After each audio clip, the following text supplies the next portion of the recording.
السلام علیکم ورحمۃ اللہ وبرکاتہ۔ بہت ہی پیارے ناظرین اور سامعین، میں غلام مصطفیٰ اپنے یوٹیوب فیس بک چینل پیام اسلام سے آپ سے مخاطب ہوں۔ الحمدللہ آج ہمارا درس قرآن کا جو سلسلہ چل رہا ہے اس میں دو پارے وہ مکمل ہوئے۔ انشاءاللہ آج ہم تیسرے پارے کی ابتدا کریں گے۔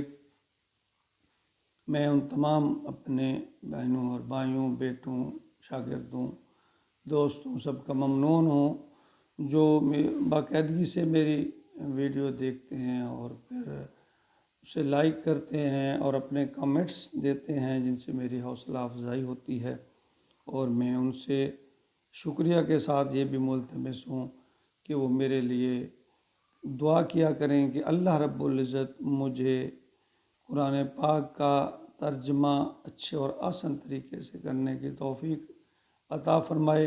اس کے لیے میں ہر مسلک کی جو ہے کتب سے استفادہ حاصل کرتا ہوں، اور ہر بڑے عالم کی جو ترجمہ ہے میں کوشش کرتا ہوں اس کو دیکھنے کی، اور پھر اس سے ان کو ملا کے ان کا خلاصہ بیان کرنے کی کوشش کرتا ہوں۔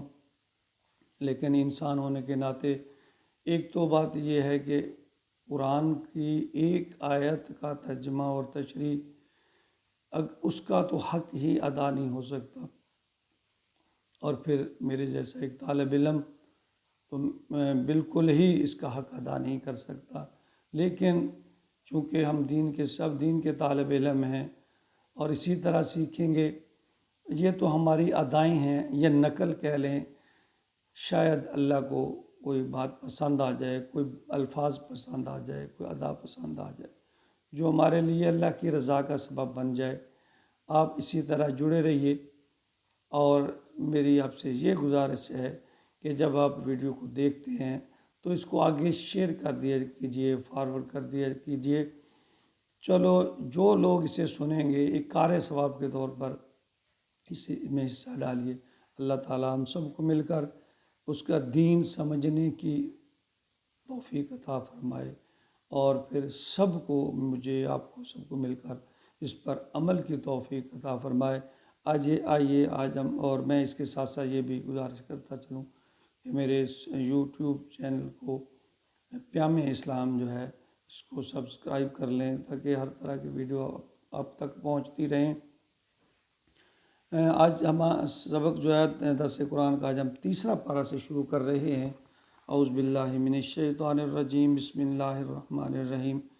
تلک الرسل فضلنا بعضهم علی بعض منهم من کلم اللہ ورفع بعضهم درجات وآتینا عیسی ابن مریم البینات وأیدناہ بروح القدس وَلَوْ شَاءَ اللَّهُ مَا اقْتَتَلَ الَّذِينَ مِن بَعْدِ مَا جَاءَتْهُمُ الْبَيِّنَاتُ وَلَكِنِ اخْتَلَفُوا فَمِنْهُم مَّنْ آمَنَ وَمِنْهُم مَّنْ كَفَرَ وَلَوْ شَاءَ اللَّهُ مَا اقْتَتَلُوا وَلَكِنَّ اللَّهَ يَفْعَلُ مَا يُرِيدُ۔ پچھلی آیت میں جنگ کی فتح کی جو خوشخبری، اس کے ساتھ ساتھ اللہ رب العزت نے اپنے پیارے محبوب حضرت محمد صلی اللہ علیہ وآلہ وسلم کو بھی یہ فرمایا کہ میں تمام واقعات جو ہیں آپ کی معلومات کے لیے آپ کو بتا رہا ہوں، یہ میرے سب نشانیاں ہیں، آیت ہیں، اور پھر تصدیق کی کہ بے شک آپ جو ہیں اللہ کے رسول ہیں۔ تو یہاں اللہ تعالیٰ نے تھوڑی سی وضاحت کی ہے رسولوں، انبیاء میں جو رسولوں میں تفریق بین الرسل ہے نا، وہ کفر ہے۔ یہ رسولوں میں تفریق نہیں کی جانی چاہیے، البتہ فضیلت کے لحاظ سے جو قرآن پاک میں ہے، ہر نبی کی اللہ رب العزت نے فضیلت بیان کی ہے۔ کسی کو اللہ نے کوئی چیز عطا کی، کسی کو کوئی چیز عطا کی، کسی کو کسی لحاظ سے فضیلت ہے، کسی کو کسی لحاظ سے فضیلت ہے، مگر اس کے ساتھ ساتھ ہمارے پیارے نبی محبوب کبریا اللہ کے محبوب ہمارے محبوب حضرت محمد صلی اللہ علیہ وسلم تمام انبیاء اور رسل پر فضیلت رکھتے ہیں، خاتم النبیین ہیں، خاتم الرسل ہیں، تمام نبیوں سے افضل ہیں۔ یہاں فرمایا اللہ تعالیٰ نے تلک الرسل فضلنا بعضهم علی بعض، ان رسولوں میں سے ہم نے بعض کو بعض پر فضیلت دی ہے، یعنی ہر ایک کو کسی نہ کسی پہلو سے اللہ فرماتے ہیں کہ میں نے فضیلت بخشی ہے، ایک کو دوسرے سے تھوڑا سا ممتاز بنایا ہے، فرق ہے اس میں۔ تو چنانچہ جزوی جو فضیلتیں تمام رسول میں پیغمبر میں ہیں، ان سب کلی طور پر وہ مل کر نبی اکرم صلی اللہ علیہ وسلم کو اللہ تعالیٰ نے عطا فرمائی۔ فرمایا منہم من کلم اللہ، ان میں سے وہ بھی ہیں جنہوں نے اللہ سے کلام کی، یہاں مراد حضرت موسیٰ علیہ السلام کی ہے، ان کی فضیلت بیان کی جا رہی ہے۔ ورفع بعضهم درجات، اللہ فرماتے ہیں میں نے بعض کے درجات کو بلند کر دیا، بڑھا دیا۔ وآتینا عیسیٰ ابن مریم البینات، اور میں نے اللہ فرماتے ہیں کہ عیسیٰ ابن مریم کو بھی بڑے معجزے عطا کیے تھے۔ وَأَيَّدْنَاهُ بِرُوحِ الْقُدُسِ، اور میں نے اس کی مدد فرمائی روح القدس یعنی حضرت جبرائیل علیہ السلام سے۔ وَلَوْ شَاءَ اللَّهُ، اور اگر اللہ چاہتا، مَقْتَتَلَ الَّذِينَ مِن بَعْدِهِمْ، تو ان کے بعد آنے والے آپس میں نہ لڑتے۔ اللہ فرماتے ہیں اگر اللہ چاہتا تو کوئی بھی نہ لڑتا، کوئی برائی بھی نہ کرتا۔ اللہ کی یہ حکمت ہے، اللہ نے پیدا کر دیا انسانوں کو اور پھر ان کو اختیار دے دیا۔ میں یہودی اور جو تھے نصرانی، جو آپس میں یہودی نہ لڑتے، نصرانی آپس میں نہ لڑتے، یا یہودی نصرانیوں کے مقابلے میں نہ لڑتے، لیکن اللہ کہتے ہیں کہ میں نے انسان کو با اختیار بنایا۔ یہی تو امتحان ہے کہ اللہ تعالیٰ نے جس کے لیے اس دنیا میں بھیجا ہے، انسان کو اختیار دے دیا، عقل شعور سمجھ سب کچھ دینے کے بعد، کہ انسان اپنے لیے کیا کس چیز کا انتخاب کرتا ہے۔ من بعد ما جاءتهم البینات، اس کے بعد ان کے پاس واضح نشانیاں آنے کے بعد اللہ فرماتے ہیں کہ اگر اللہ چاہتا کہ وہ آپس میں نہ لڑتے، یہودی آپس میں، نصرانی آپس میں، یا یہودی اور نصرانی ایک دوسرے سے وہ نہ لڑتے، اس کے بعد کہ ان کے پاس نشانیاں، اللہ فرماتے ہیں میں نے بہت ساری چیزیں ان کو کھول کھول کر بیان کی تھیں، بتائی تھیں۔ وَلَٰكِنِ اخْتَلَفُوا، لیکن انہوں نے اختلاف کیا۔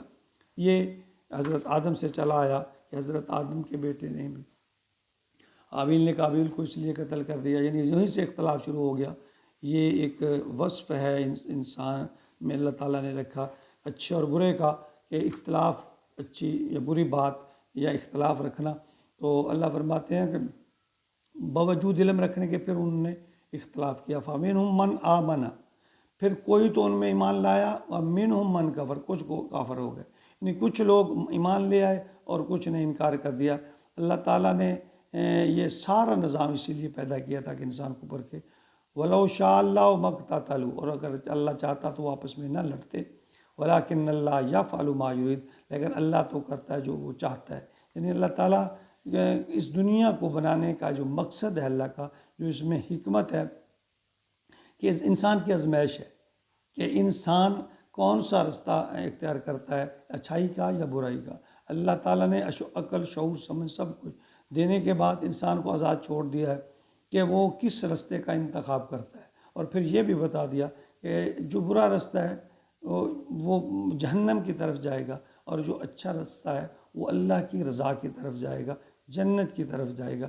یہ دنیا ایک امتحان گاہ ہے۔